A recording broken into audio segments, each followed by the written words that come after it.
100.1 WKQQ in the brand new Sleep Outfitters iHeartRadio Lounge. Thanks to Hardee's for the lunch. Eat like you mean it, guys. You guys rock.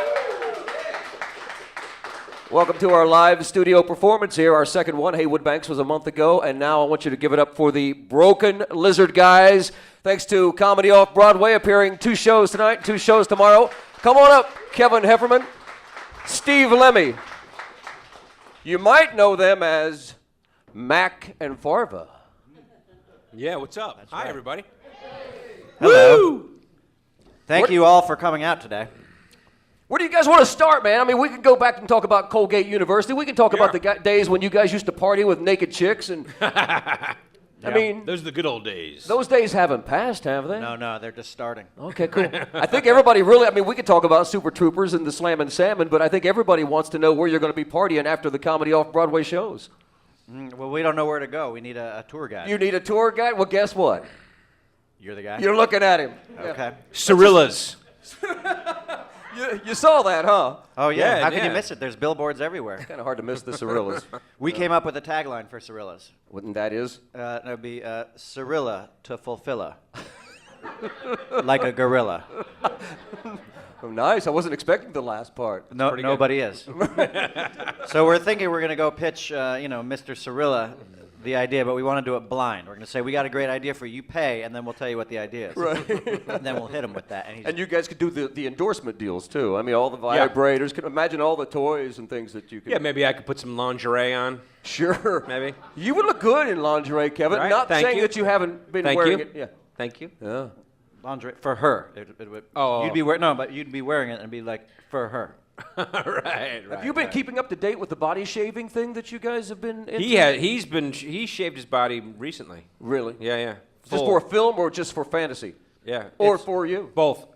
Yeah, did we talk about this last time, the whole body shaving thing? We did not, no. Oh, then why do you bring it up? I heard it on your podcast, actually. Yeah, it's hot. Okay. These guys have a great podcast. It's called Chewing It. Yeah. You'll do the sound effect? Chewing It. Yeah, we chew them.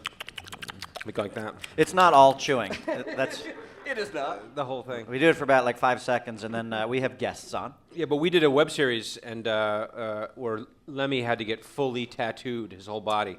And he had to shave every hair in his body, right? Every hair. Now, is this the Fatty and Tatty? Yeah. Yeah, it's basically an idea that came from watching. We were in an airport heading to Cleveland to do some shows there, and we saw one of those dudes who was covered from head to toe in tattoos, like face tattoos, skull tattoos, and people were terrified of the guy. Like the kids were like avoiding him, and people were kind of pointing at him and laughing. And then, as luck would have it, I was sitting next to him on the plane to Cleveland. And, of course, I looked back at Kevin, and I was like, oh, my God, I got the tattoo guy. But, like, was scared. And then he started talking to me, and he couldn't have been a nicer guy. Like, he was super nice. He was on his way to Cleveland, the Rock and Roll Hall of Fame. Right. And he was lamenting the fact that Simon and Garfunkel didn't get along anymore. And then we were laughing about that. We were like, well, it's funny. He's a super nice guy. Like, we had judged this book by the cover. Yeah. Like, what if we create a show about like a guy like that who's really nice and maybe insecure, like that's why he's covered up like that, and then his overbearing, heavier friend, and it's called Played by me. Yes, it's called The Adventures of Fatty and Tatty. And you do new episodes every week or something, right? Yeah. We've got 12 episodes, so we're in episode 4 now. So yeah, every week, it's on YouTube. Last week's episode, we had a menage a trois. At Cirillas. No. With the gorilla. The gorilla. Good. Yeah. Steve and Kevin are here. It is the Broken Lizard guys. They are at Comedy Off-Broadway, 2 shows tonight, 2 shows tomorrow. So let's talk about some of the movies. I mean, I haven't seen the Slammin' Salmon, but Michael Clark Duncan, right? Yeah, Big Dunk. Yeah, he was great. Yeah. He had to be fantastic to work with. He was great. He was crazy. Like, he's one of those guys, he's like 6'6", 300 pounds or whatever, and terrifying in life, in real life, to the point where, like, he would be acting and you'd be afraid to say cut because you didn't want to stop him, and then he beats you up, Right. But he was awesome. He was actually really funny in our movie. Yeah. I know every filmmaker says this, but after the Green Mile, I think our movie is Michael Clark Duncan's best part. But I'm serious about that. Stop laughing. Well, I saw somebody shake their eyes. You were like, no. But I mean it. Like He really means it. He's absolutely hilarious in our movie. The last time you guys were here, the one movie I didn't talk about was The Dukes of Hazzard. Now, how much involvement was that of yours and outside influence? I mean, that was a collaboration. Yeah, it was a collaboration. We made the movie at Warner Brothers, and what happened was they really loved Super Troopers, the people at the movie studio, and so they wanted to give that feel. They were trying to make the Dukes of Hazzard, and so they brought us on. Right. And so we did some rewriting for them, and then one of our guys directed it, and then we all acted in it a little bit.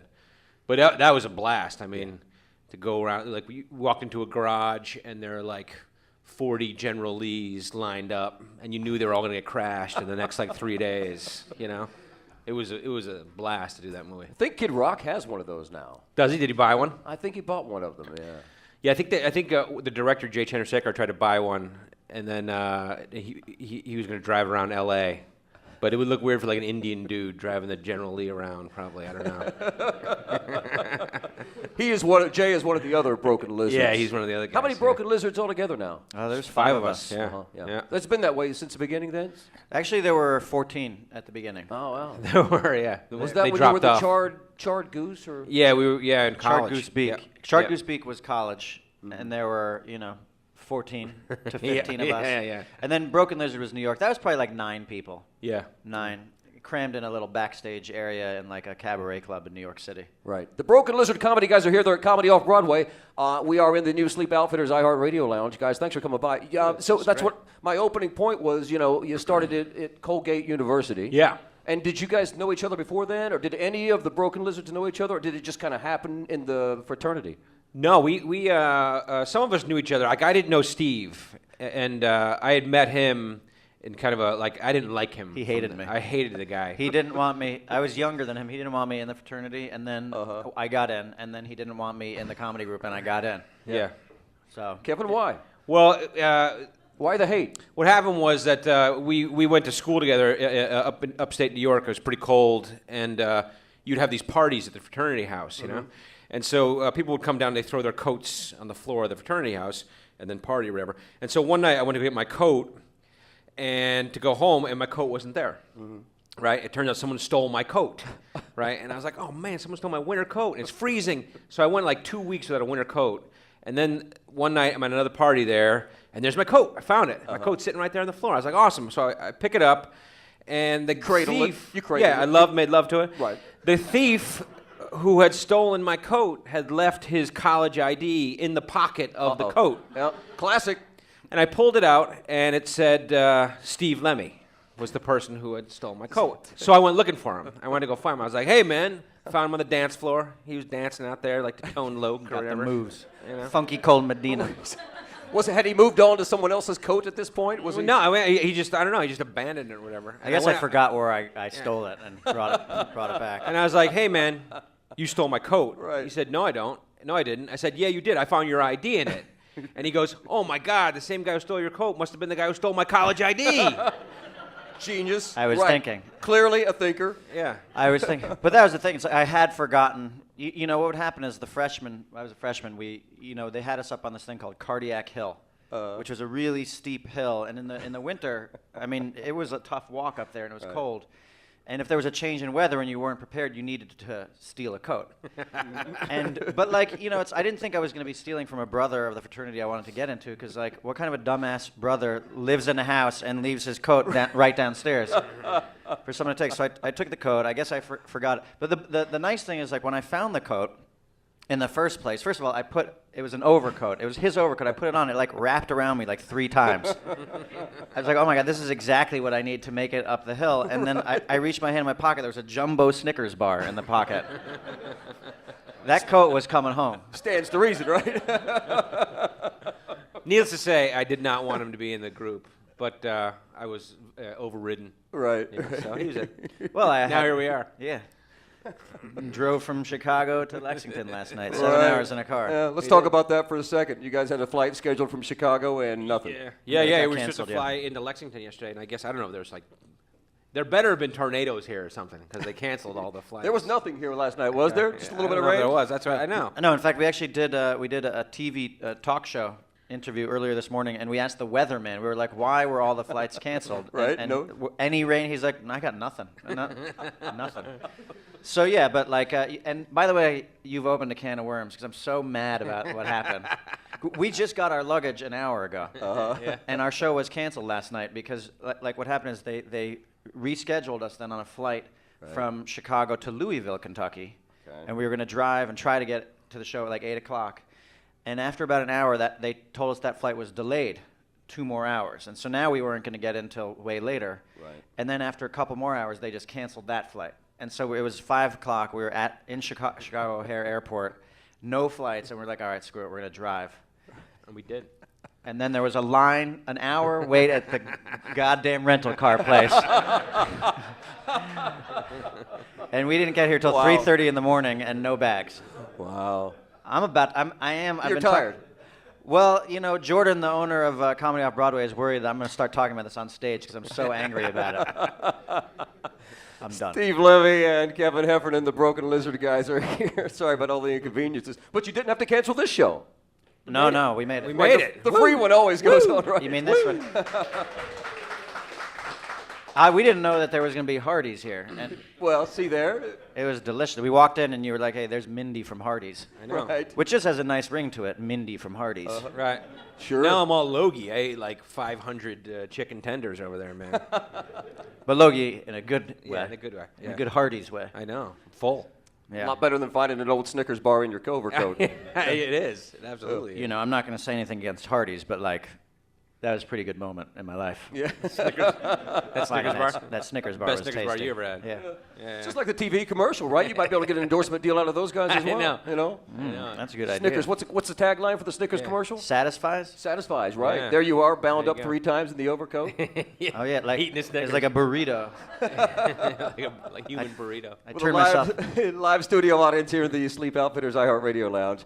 We have the Broken Lizard guys. Let's talk about movie making. Yeah. What's the best part of it? What's the absolute most fun thing about making a movie? I don't know. The best time some of it was the kind of like when we get to go on location together, it turns into like a summer camp kind of a thing, I feel like, which is always fun. Like you get a bunch of people and you go off and, like we made a movie, Club Dread, off in Mexico at a resort, and you're there for 2 months hanging out. So I think like the hanging out and the camaraderie, probably the best part of the movie making. I don't know. The Club Dread was, I mean, when we made Super Troopers, there were a couple of scenes that were kind of critical in that, like, there was one scene, a couple of guys were chugging maple syrup and wound up having to chug 3 bottles of actual maple syrup. And then there was a scene where Kevin was naked and covered in powdered sugar. Yeah. Right. Yeah. Yeah. And he was freezing that day, and there were family members on set that day, and somehow his penis managed to make it into the film. Okay. And we realized that when you write these jokes, at some point you're going to have to shoot them. Right. And so after Super Troopers, we were like, God, we should make a movie on like a tropical island surrounded by beautiful women in bikinis. Right. Which was literally how we came up with the idea for Club Dread. There you go. And then we pitched it to Fox, and they bought it and sent us down there. So, And then you realized all your dreams were truly coming true. Yeah.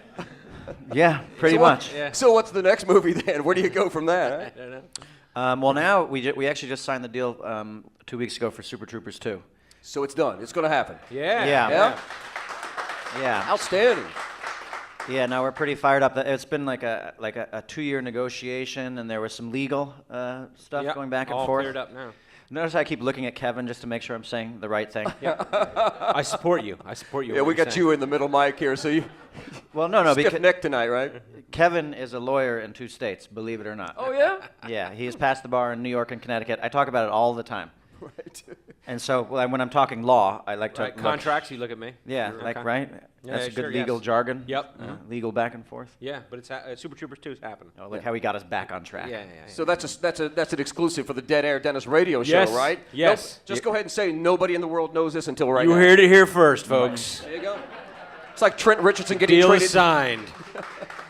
I'll tell you what's funny about the thing you're about to say. Trent Yeah. Richardson being traded to the Colts, is that Kevin is in 2 fantasy football leagues, and he has Ahmad Bradshaw on both of those teams.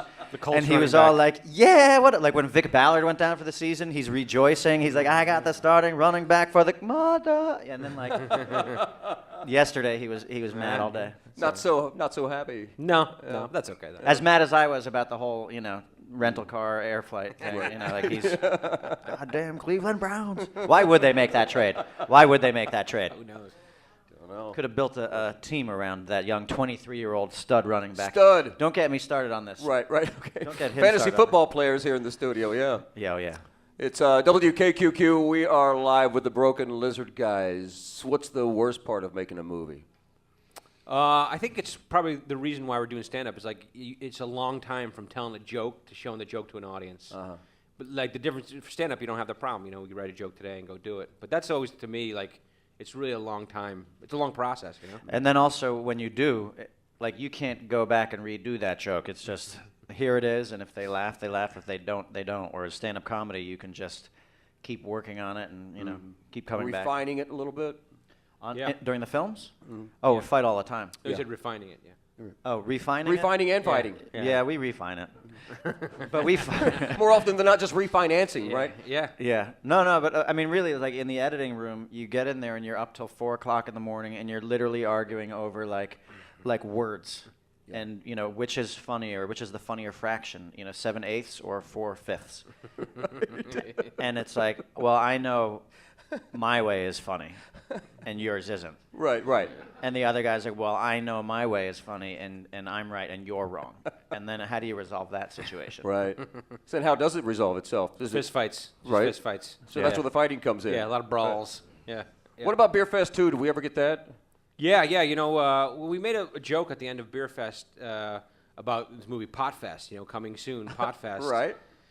Because we thought that was a funny little joke at the end. And then after we made that joke and people saw the movie, we started getting phone calls from people about whether or not we were really going to make that movie. Right. So it's like Willie Nelson and Snoop Dogg. Sure. And Cheech and Chong. And all these people started calling us up. 50 Cent. 50 Cent. 50. Woody Harrelson. Like, are you making this movie? And because they're like, well, we'll do it. And we're like, all right, we'll do it if you guys want to do it. And so we started outlining it. We started outlining, the Cannonball Run of pot movies. Yeah. Every pot smoker in the world. Sure. And so we got that kind of set up, and then we started focusing on Super Troopers 2. And so I think when that's done, we'll come back to if Snoop Dogg still wants to do it. Right. If he's still smoking pot. If he's still smoking what are pot, the chances? If Willie's still kicking, we'll do it. It's Snoop Lion now, by the way. Sorry, Kev. Snoop Lion. Sorry about that. That's right, yeah. My apologies. Yeah, 50 Cent called us up and invited us to his house to ride ATVs and talk about Pot Fest. So, yo, want to come to my crib and ride some ATVs and talk about Pot Fest? That's that phone call. What about any female actors? Did they line up for Pot Fest? Did any phone calls from the God, the I don't babes? think so. Our female actors never come back. Now that's a lie because Olivia Munn. Olivia Munn came. Yeah, we did a couple movies with her. Yeah. Yeah. She's outstanding. She's fantastic. She's great. They've all Funny been and great. hot. Brittany Daniels, who was in Club Dread. Yeah. She was great. She and Kevin had a little love scene together. It was his kiss. We had a kiss. His kiss. Yeah. But it was great because, she had a boyfriend at the time. And, we were talking with her one day, and she was talking about her boyfriend, and we were like, does he get jealous? Like, is he an actor? Is he, is he a civilian? Like, what does he do? And she was like, oh, no, he's a civilian. He works for CBS NFL. And we were like, oh, who is he? She's like, you wouldn't know him. He used to play professional football.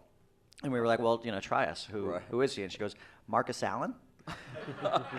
And we're like, Marcus Allen is your boyfriend? You're like Heisman Trophy winner, Marcus Allen? She's like, oh, you know who he is? We're like, yeah. Yeah. And so he's coming down. He came down to the set the day before their big love scene. Yeah. He'll be here when we're kissing. Oh, God, okay. That's not uncomfortable. It was great for the rest of us watching, them, Kevin looking over at Marcus Allen off camera. Marcus Allen just staring at Kevin. Like, I'm really not touching her, man. I'm not thinking about it. Yeah. Nothing's going on here. I'm scared. Oh, and he wasn't. The first kiss, I'm not kidding, Kevin's hands were plastered at his side. and he would, lean forward, no pelvis touching either, a little bird kiss right on the beak. We're like, get in there, Kev. Put your hands on her. to make this thing happen. Yeah. Did he look over at Marcus? Is that okay, Marcus? Is that okay? Yeah. Was that all right? Right. Yeah. Don't touch. What it next time. about? So what about? I mean, there's been some sex scenes in your movies. That's kind of fun, right? Yeah. That's, Lemmy always gets the sex scene. He always gets to have the sex scenes. I think. Right. I think I've gotten the most. Yeah. But they're all. I've evolved in my, like the first one, we made a movie called Puddle Cruiser. Yeah. Yep. And that one I was like, like really looking forward to. Right. We're like 25 years old. Yeah. Beautiful actress. And it was like, we were just talking about this today. Like, you're supposed to do a Hollywood kiss, which is like you pretend your mouth is, open and you put your tongue in your cheek to make it look like there's some motion going on there. And I've just got my tongue rammed down this girl's throat. And she's got her tongue in her cheek like, what the hell is going it's like when you watch Grease and you see like Rizzo and Kanicki making out and like their tongues are just like going, that was like very unprofessional. And I think by the Slammin' Salmon, I finally learned how to do a movie kiss. Yeah. And that it wasn't actually that fun. It's not that fun to have No, it's just 30 work. dudes looking at you while you're. And one of them is Marcus Allen. Yeah. What is Marcus Allen? Yeah. But no, I mean, it's like I had a funny love scene in Club Dread, where I have a scene with this little girl who's supposed to be a gymnast. Mm-hmm. And so first of all, it was Cheryl Ladd's daughter, and I was a big Charlie's Angels fan growing up. So I was, Right, beautiful sure. young lady. But then she had to do like a couple of handsprings, like jump off the bed backwards and do some handsprings backwards, and then do them forward and then land on me. Uh-huh. And so we also had a stunt girl, a stunt gymnast, who had to be naked as well. And Sure. so the day was spent filming the love scene, and literally I just laid in bed on my back, and they would bring in the one woman for the like dialogue love scene, and then they would move her out and bring in the gymnast to come in and handspring onto me. Yeah. Life is good. I mean, Jesus, who draws up these scripts, man? I'm telling you. Well, We do, yeah. Yes. We always, you can tell who's been writing. Like, we divide the sections up when we write the first draft. Uh-huh. Like, each guy will take 15 pages, and then you've got a 75-page first draft of the script. And you can tell who's thinking what. Like, each guy in each section is like, and suddenly their character has a love scene. Right. I don't know. I just thought I'd be, having a love Right. scene. I thought I'd put that in there. It kind of fit. Does it not fit? It doesn't work. Come on, I think I can build a good case for We this. can make it happen. Yeah. That's the way it works. Steve and Kevin, the Broken Lizard guys. Thank you guys for coming by. What's your website? Thank you. We got HeffernanLemmy.com. That's where you'll see the fatty and the tatty there? Yeah, you see that there. Or we have a Facebook page, Heffernan Lemmy.